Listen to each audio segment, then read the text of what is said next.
મોજ ડેમના 20 દરવાજા ખોલાતા પાણી ફરી વળ્યા છે। મોજ નદીના પાણી કોઝવે પર ફરી વળ્યા। કોઝવે પાણીમાં ગરકાવ થતા વાહન વ્યવહાર બંધ થયો છે।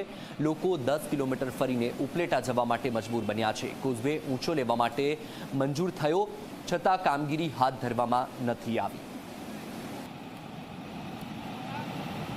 રાજકોટ જિલ્લાના ઉપલેટા તાલુકાના જે મોજીરા પાસે આવેલો જે મોજ ડેમ છે તે ઓવરફ્લો થતાં તેના જે 20 દરવાજા છે તે 5 ફૂટ ખોલવામાં આવેલા, જેને લઈને જે મોજ નદીની તમને દ્રશ્ય બતાવવા માગીશ। મોજ નદીની અંદર જે પુષ્કળ પાણી આવી જતા જે મોજીરા પાસેનો જે ગઢાડા પાસેનો જે કોઝવે છે તે ઓવરફ્લો થઈ ગયો છે।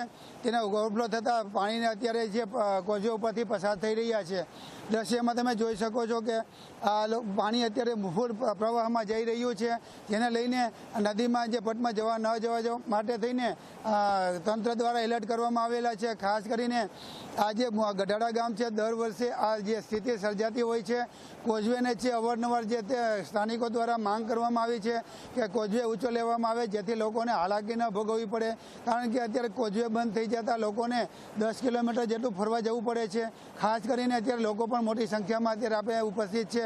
તમે દ્રશ્ય બતાવવા માંગીશ કે લોકો સહેલાણીઓ પણ અત્યારે જોવા માટે ખાસ જે તે ઉપસ્થિત રહ્યા છે। આ જે કોઝવે છે દર વર્ષે અવારનવાર આ જે સ્થિતિ જે સર્જાતી હોય છે તેને લઈને લોકો ગ્રામજનોને જે તે ભારે હાલાકી ભોગવવી પડી રહી છે।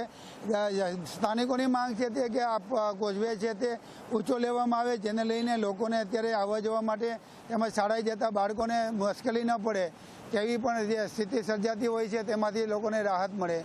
કેમેરામેન જગમાલ સુવા સાથે દિનેશ ચંદ્રવાડિયા, જી મીડિયા, ગઢાડા ગામ, ઉપલેટા। કચ્છમાં ભારે વરસાદને પગલે માલધારીને